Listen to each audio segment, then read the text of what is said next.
स्वात्मार्पणम स्वसुहृदा परमस्य पुंसः, प्रभु को समर्पित हो जाना। आप लोग कहेंगे मैं प्रभु को समर्पित हूं, कल की चिंता तुम्हें क्यों है? भविष्य की चिंता तुम्हें क्यों है? वर्तमान की चिंता तुम्हें क्यों है? भूत के किए हुए कर्मों की चिंता तुम्हें क्यों है? क्योंकि तुम आत्मसमर्पण नहीं किए हो, इसलिए है। अरे आत्मसमर्पण की वृत्ति में तो आकर देखो, नाच पड़ोगे अभी। इसीलिए कह रहे भगवत प्राप्ति में कुछ श्रम नहीं है। श्रम है इस ममता को बटोरने में, बस इसको समेटने में।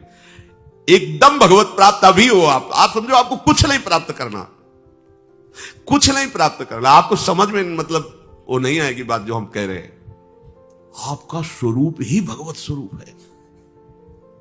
आप किसी माटी से बने हुए नहीं है, आप भगवान से बने हुए हैं। ये भगवान से प्रकट हुआ है और वो केवल भगवान है। ये अंदर की बात तुम्हें कह रहे, शुद्ध शुद्ध बुद्ध बात है। ये भगवान से प्रकट हुआ है, भगवान से।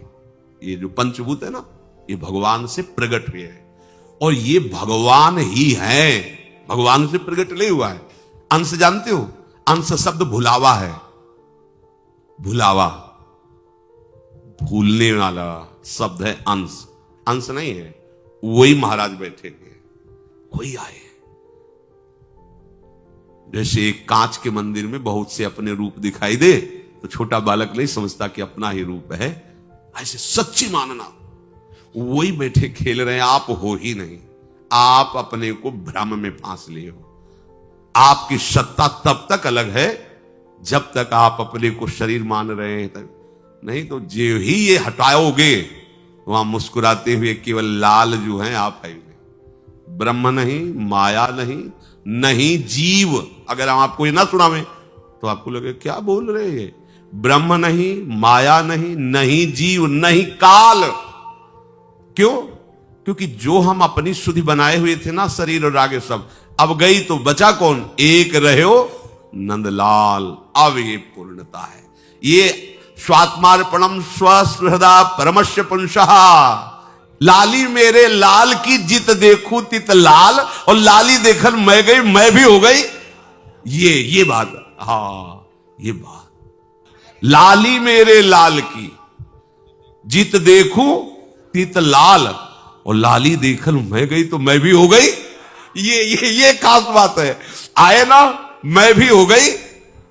ही में न जान परे कान है कि प्राण है, कान भये प्राण में, प्राण भये कान में। ही में न जान परे कान। कौन बचा? कौन बचा? लाल, लालजू महाराज। एक रहे हो, एक प्रभु। एक तुम्हें कुछ प्राप्त नहीं करना, तुम भगवत स्वरूप हो। बस ये राग छोड़ लो। अब ये हमारी बात, तुम्हें कुछ प्राप्त नहीं करना, ले बयास भरोसे कुंवर को। जा कहां रहे हो तुम? पीछे पीछे किनके डोल रहे हो? भोगों के, विषयों के। अरे धिक्कार, बात समझ। अगर क्षुद्र भोगों के लिए तू जा रहा है तो तू किनका दास है? गुलाम किनका है? कोई यहां दास नहीं है, यहां केवल स्वामी का ही स्वामित्व है। और हमारे स्वामी किसी को दास बना के नहीं रखते। हमारे स्वामी का स्वभाव है, अगर तुम दासत्व में हो तो तुम्हें वो स्वामी बना देंगे। देख लो ना, रथ हाँक रहे हो, बैठे स्वामी बने, पैर दबा रहे हैं, लंगोटी धो रहे हैं, ये स्वामी है। दासत्व का भाव रखोगे तो स्वामी तुम्हें स्वामी बना देगा। बचोगे ही नहीं, तुम्हारा अस्तित्व ही नहीं रहेगा। अपने में समेट लेगा, मिला लेगा और मैं बना देगा। मैं शुद्ध ब्रह्म, शुद्ध श्री कृष्ण। आत्मसमर्पण नहीं कर पा रहे हो। आत्मसमर्पण केवल बातें बना रहे हो, हम शरणागत है, हम आपके हैं, नहीं कर पा रहे हो। अन्यथा सबके सब साधन निरर्थक हो जाएंगे यदि आत्मसमर्पण नहीं हुआ। शास्त्र है, बहुत बढ़िया चांस है। कैसे? अब ये कोई खीर तो है नहीं कि बना के खवा दे तुम स्वस्थ हो जाओ, पुष्ट हो जाओ। बस समझा ही सकते हैं, उपाय बता सकते हैं। स्वीकृति आपकी, आप स्वीकार न करो तो क्या कर सकते हैं? कुछ नहीं, केवल अपना अस्तित्व हटा देना है। जोई जोई प्यारो करे सोई मुई, परमानंद में मगन। नहीं मान रहे। हमें तो बहुत आश्चर्य होता है। कि आज्ञा स्पष्ट रकील खिंची हुई, इधर नहीं जाना, पर वो कह रहा है कि तुम्हारी एक नहीं सुनेंगे, तुम कहोगे नहीं जाना तुम इधर ही रहेंगे। अब हम कैसे कह सकते हैं? इसीलिए भगवान के अवतार हुए, महापुरुषों के अवतार हुए, पर अपने लोगों का कल्याण नहीं हो पाया, क्योंकि हम लोग ऐसे ही है कि इधर जाना नहीं तो उधर ही खड़े रहेंगे, हम इधर आएंगे ही नहीं। ये स्वभाव उल्टा आसुरी भाव। जिन्होंने प्रभु के अनन्य प्रेमी अकिंचन भक्तों की चरण कमलों की धूल से अपने को नहला दिया है, एकांतिनाम भगवतस् तदकंचना नाम पदारविंद रजसा लुप्त देहिनाम स्यात्। बड़ी भारी बात। एकांति नाम, जो भगवान के चिंतन में निरंतर डूबे हुए हैं, उन महात्माओं की चरण धूल में जिसने अपने को स्नान करा लिया, वही आत्मसमर्पण कर पाता है। अब आप धूल ही ढूंढोगे कि भैया स्नान करना है धूल से। धूल का तात्पर्य है आपको अत्यंत दैन्य होकर उनकी आज्ञा में रहना है।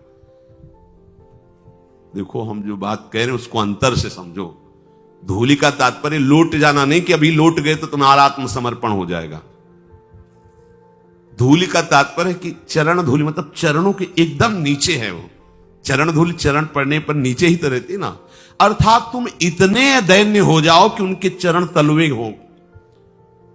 तुम्हारी कोई भी इच्छा, कोई भी बात कुछ नहीं, उनकी बात है, उनकी आज्ञा है, उनकी इच्छा है। इससे हो क्या हो जाएगा? हरि से आत्मसमर्पण, प्रियाजु से आत्मसमर्पण। मैंने जो विज्ञान से तुम्हें विशुद्ध भागवत धर्म सुनाया, अगर इसको सुन लिया जाए, स्वीकार कर लिया जाए, तो इसी जन्म में भगवत साक्षात्कार हो जाए। भगवान कह रहे हैं इसे अभ्यास से स्वीकार करो, चित्त वृत्ति को नाम में लगाओ। देखो, प्रारंभ में हमने देखा है, इसलिए आपको बता रहे हैं। प्रारंभ में नाम यहां से नहीं चलता है, प्रारंभ में यहां से विषय चिंतन चलता है, और नाम को चलाना पड़ता है जिह्वा से।